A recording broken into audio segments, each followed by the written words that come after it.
మీ తాకట్టు బంగారం కష్టాలకి good bye చెప్పండి. వెంటనే ఎన్ గోల్డ్ కి కాల్ చేయండి. పవిత్రంగా భావించే ఆ ఆధ్యాత్మిక యాత్రే వారి చివరి ప్రయాణమవుతుందని ఎవరు ఊహించి ఉండరు.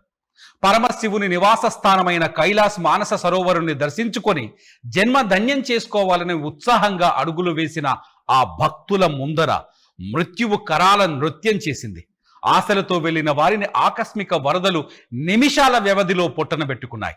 నేపాల్ టిబెట్ సరిహద్దులో సంభవించిన ఈ పెను విషాదంలో ప్రాణాలు కోల్పోయిన అలాగే గల్లంతైన వారిలో అత్యధికంగా భారతీయులే ఉండటం యావత్ దేశాన్ని శోకసంద్రంలో ముంచెత్తింది. భక్తిభావంతో దేవుడి సన్నిధికి వెళ్తున్న వారిని కబలించిన ఆ మృత్యుమయ క్షణాలు ప్రస్తుతం అందరి చేత కంటతడి పెట్టిస్తున్నాయి. అసలు నేపాల్లో ఏం జరిగింది? 2026 ఆగస్టు 26న నేపాల్ టిబెట్ సరిహద్దు ప్రాంతంలో ఊహించని రీతిలో ప్రకృతి విలయం సృష్టించింది.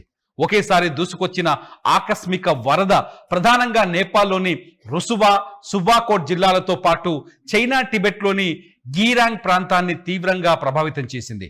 భోటే కోసి త్రిశూలి నది వ్యవస్థల గుండా ఉప్పెనలా ఎగిసిపడిన నీరు దాడింగ్, చిత్వాన్, గోర్ఖా, తనాహు, నవల్ పరసి వంటి జిల్లాల వరకు విస్తరించింది. స్థానికంగా ఎటువంటి వర్షం లేకపోయినప్పటికీ ఉదయం 8:30 నుంచి 9 గంటల మధ్య సమయంలో క్షణాల వ్యవధిలో కొండంత ఎత్తున దూసుకొచ్చిన బురద నీరు బండరాళ్ళు గ్రామాలు, పట్టణాలు, మార్కెట్లు, సరిహద్దు చెక్పోస్టులను తుడిచిపెట్టేశాయి. ప్రారంభంలో ఈ ముప్పుకు భూకంపం వల్ల సంభవించిన హిమపాతం కారణమని భావించారు. అయితే యుఎస్ జియోలాజికల్ సర్వే అలాగే నిపుణుల విశ్లేషణల ప్రకారం గ్లేషియల్ కోలాప్స్ అంటే హిమనది కుప్ప కూలిపోవడంతో అలాగే డెబ్రిస్ ఫ్లో మట్టి రాతి ప్రవాహం పెరగడంతో ఈ ముప్పు వాటిల్లిందని తేలింది. లెండే కోలా నదిపై ఐస్ రాక్ అవలాంచ్ వల్ల ఏర్పడిన అడ్డంకి అకస్మాత్తుగా బద్దలవడంతో భారీ నీటి ప్రవాహం ఒక్కసారిగా కిందకి పోటెత్తింది. హిమాలయ ప్రాంతంలో రోజురోజుకు పెరుగుతున్న ఉష్ణోగ్రతలు, పర్యావరణ మార్పుల కారణంగానే ఇలాంటి భయానక సంఘటనలు పునరావృతమవుతున్నాయని శాస్త్రవేత్తలు ఆందోళన వ్యక్తం చేస్తున్నారు. ఇక ఈ విలయం సృష్టించిన ప్రాణ నష్టం అత్యంత హృదయ విదారకంగా ఉంది. నేపాల్ పోలీసుల రికవరీ ప్రకారం నేపాల్ వైపు కనీసం 180 శవాలను వెలికి తీశారు. చైనా టిబెట్ వైపు కూడా పదుల సంఖ్యలో మరణాలు నమోదయ్యాయి. మొత్తంగా మృతుల సంఖ్య 200 దాటి రెస్క్యూ ఆపరేషన్ కొనసాగుతుండడంతో ఈ సంఖ్య మరింత భారీగా పెరిగే అవకాశం స్పష్టంగా కనిపిస్తోంది.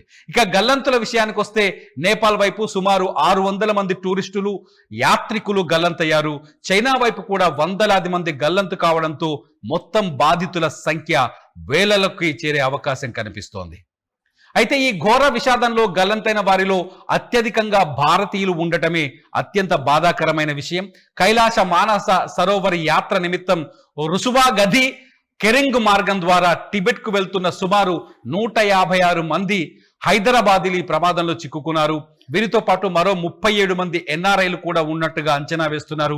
ప్రముఖ ట్రావెల్స్ ద్వారా వెళ్లిన 60 మంది అలాగే ఈషా ఫౌండేషన్కి చెందిన 77 మంది సభ్యులు ఇమ్మిగ్రేషన్ సెంటర్ దగ్గర ఉన్న సమయంలో ఈ ఉప్పెన వారిని ముంచెత్తింది. అయితే ఈషా ఫౌండేషన్ వ్యవస్థాపకుడు జగ్గి వాసుదేవన్, డిఆర్డిఓ మాజీ చైర్మన్, ప్రముఖ రక్షణ శాస్త్రవేత్త జి సతీష్ రెడ్డి మంగళవారం ఈ బ్రిడ్జిని దాటి టిబెట్ భూభాగం వైపు వెళ్లిపోవడంతో వారికి పెద్ద ప్రమాదం తప్పింది. అలాగే గల్లంతైన వారిలో తమిళనాడు నుంచి అత్యధికంగా 50 మందికి పైగా ఉండగా పశ్చిమ బెంగాల్, కేరళ తదితర రాష్ట్రాలకు చెందిన భక్తులు కూడా ఉన్నారు.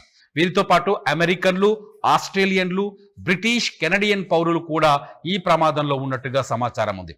మరోవైపు ఈ ప్రకృతి విలయం వల్ల రుసువా గది, సంజన్ ఖోలా ప్రాంతాల్లో 430 మెగావాట్ల సామర్థ్యం గల హైడ్రో పవర్ ప్రాజెక్టులు పూర్తిగా దెబ్బతిన్నాయి.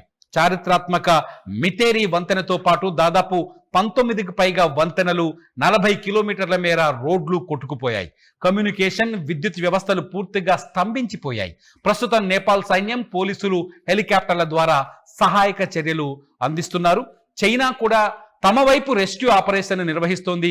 భారత్ తరఫున సహాయక సామాగ్రిని అందజేయడంతో పాటు ప్రధాని నరేంద్ర మోదీ నేపాల్ ప్రధానితో మాట్లాడి పూర్తి సహాయ సహకారాలు అందిస్తామని హామీ ఇచ్చారు. అయితే ఆఫ్ స్ట్రీమ్ ఇంకా నీటి ప్రవాహానికి అడ్డంకులు ఉండవచ్చని, రెండోసారి వరద వచ్చే ప్రమాదం ఉందని హెచ్చరికలు జారీ కావడంతో ప్రజలను నదీ తీరాలకు దూరంగా ఉండాలని సూచిస్తున్నారు. మొత్తంగా నేపాల్ విషాదం మొత్తం ప్రపంచం దృష్టిని ఆకర్షించింది. ఇక్కడ జరిగిన ఈ వరద దాడిని ఎవరు అంచనా వేయలేని పరిస్థితి ఏర్పడింది.